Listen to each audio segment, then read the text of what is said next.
안녕하세요. 오늘 제가 해드릴 이야기는 말이죠. 70살이 넘어서 이혼 직전까지 갔다가 다시 관계를 회복한 한 부부의 이야기입니다. 많은 분들이 노년이 되면 부부 관계가 다 비슷하다고 생각하시는데 사실 그렇지 않거든요. 특히 요즘은 자녀들이 독립하고 나면 부부 둘만 남게 되면서 그동안 바쁜 일상과 자녀, 양육 때문에 미처 보지 못했던 갈등들이 수면 위로 떠오르는 경우가 참 많습니다. 과거에는 가족 구성원으로서의 의무나 책임이 중요했다면 이제는 부부 중심의 관계가 더 중요해진 시대 아니겠습니까? 자녀들도 부모님에게 예전처럼 일일이 간섭하지 않기를 바라고 또 부부 스스로 행복하게 지내시기를 원하죠. 자, 그럼 70살에 이혼 직전까지 갔던 이 부부는 어떻게 관계를 회복할 수 있었을까요? 그들에게는 단 하나의 습관이 있었습니다. 아주 사소해 보이는 그 습관이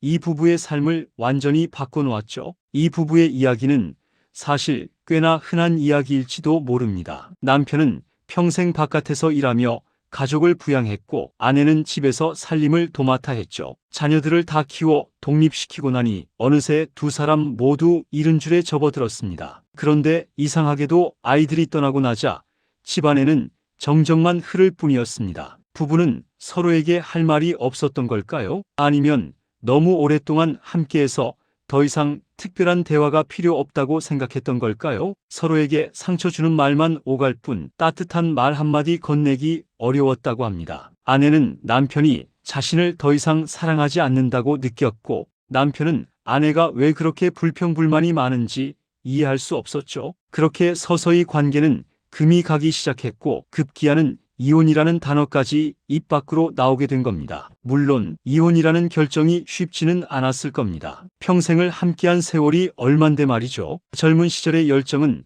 사라지고 서로에 대한 불만만 쌓여가던 시기였습니다. 더 이상 희망이 보이지 않는 관계 속에서 두 사람은 깊은 고통을 느끼고 있었죠. 서로에게 지쳐버린 겁니다. 하지만 두 사람 모두 더 이상 이렇게는 살 수 없다고 생각했습니다. 서로에게 지쳐버린 거죠. 그런데 이혼 서류를 준비하던 와중에 아내가 우연히 한 부부 상담 프로그램에 대한 정보를 얻게 됩니다. 처음에는 거부감이 컸던 남편도 아내의 간곡한 부탁에 마지못해 상담을 시작하게 되었죠. 수십 년간 묵혀왔던 감정의 응어리들을 풀고 싶은 마음이 어쩌면 두 사람 모두에게 있었을지도 모릅니다. 그리고 바로 그 상담에서 이 부부의 삶을 바꾼 단 하나의 습관이 시작됩니다. 그 습관은 바로 솔직하게 말하기였습니다. 너무나 당연하고 기본적인 것처럼 들리시죠? 하지만 이 부부에게는 그게 가장 어려운 일이었습니다. 그동안 두 사람은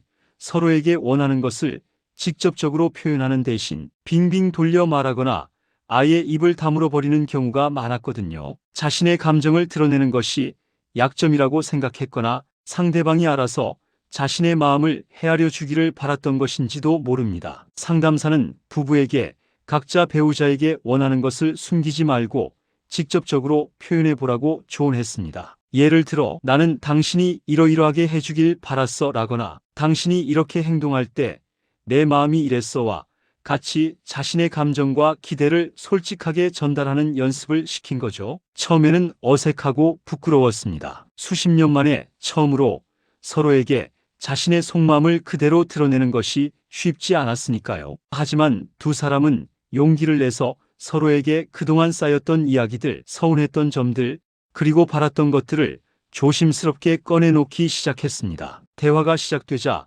놀랍게도 서로의 오해가 얼마나 컸는지 깨닫게 되었다고 합니다. 남편은 아내가 무뚝뚝하고 차갑다고 생각했지만 사실 아내는 남편의 따뜻한 말 한마디를 애타게 기다리고 있었던 겁니다. 남편의 무심한 행동에 상처받으면서도 겉으로는 표현하지 못했던 거죠. 반대로 아내는 남편이 자신에게 무관심하다고 생각했지만 남편은 그저 어떻게 아내에게 다가가야 할지 몰라 답답해하고 있었던 거죠. 자신이 서툰 표현 때문에 아내가 오해하고 있을 줄은 꿈에도 몰랐던 겁니다. 솔직한 대화를 통해 두 사람은 서로의 감정을 이해하고 공감하는 노력을 하기 시작했습니다. 일상생활에서 어떤 일이 있었는지, 어떤 생각을 하는지 서로에게 조언을 구하고 상의하는 시간이 늘어났습니다. 아침 식사를 하며 그날의 계획을 이야기하고 저녁에는 함께 뉴스를 보며 세상 돌아가는 이야기도 나눴죠. 사소한 일이라도 함께 결정하고 서로의 의견을 존중하는 습관을 들이게 된 겁니다. 이런 적극적인 소통은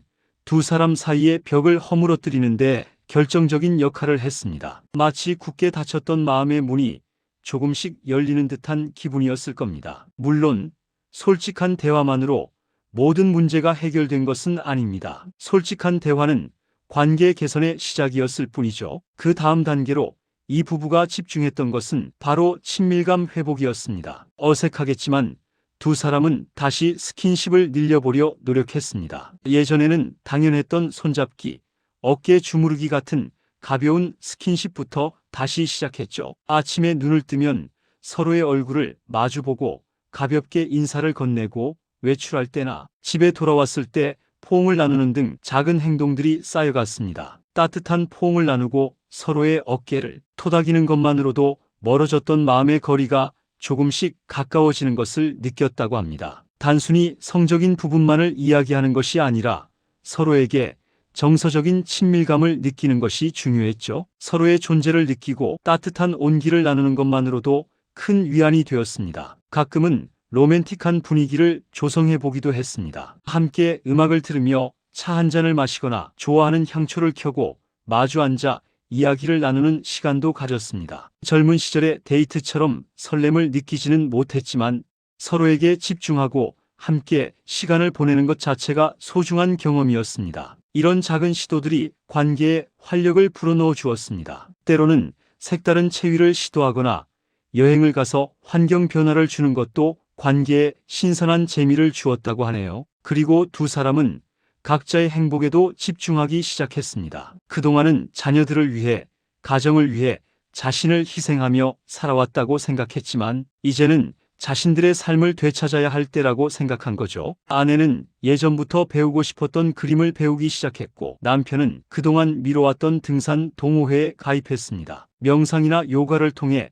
마음의 평화를 찾는 시간도 가졌습니다. 각자의 취미 생활을 통해 스트레스를 줄이고 마음을 편안하게 가질 수 있었습니다. 흥미로운 점은 각자의 행복을 추구하면서도 자연스럽게 함께하는 시간이 늘어났다는 겁니다. 예를 들어 아내가 그린 그림을 남편이 감상해주고 칭찬해주고 남편이 등산 다녀온 이야기를 아내가 흥미롭게 들어주면서 대화의 주제가 더욱 풍성해진 거죠. 서로의 활동을 지지하고 격려해주면서 부부간의 유대감은 더욱 깊어졌습니다. 자신을 사랑하고 건강한 생활 습관을 유지하면서 두 사람 모두 활력을 되찾았고 이런 긍정적인 에너지는 자연스럽게 부부 관계에도 좋은 영향을 미쳤습니다. 물론 성생활 개선도 중요한 부분이었습니다. 나이가 들면 성적인 관계는 자연스럽게 멀어진다고 생각하는 경우가 많지만 이 부부는 건강이 허락하는 한 성생활을 유지하는 것이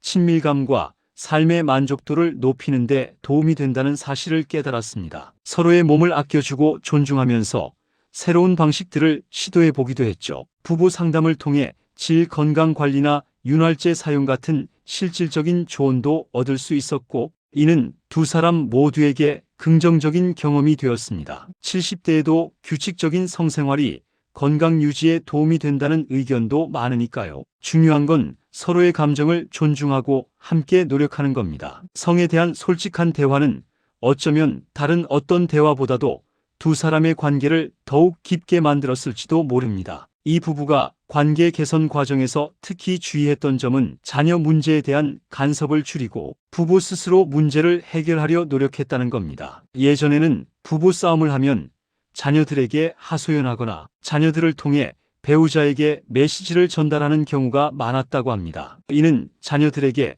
불필요한 부담을 주고 부부 관계에도 악영향을 미칠 수 있습니다. 하지만 이제는 자녀들에게 부부 싸움을 드러내지 않고 두 사람만의 문제로 받아들이고 해결하려 노력했습니다. 또한 배우자의 잘못을 탓하기 전에 자신의 기대와 욕구가 무엇인지 먼저 점검하는 시간을 가졌다고 합니다. 내가 진정으로 원하는 것이 무엇인가?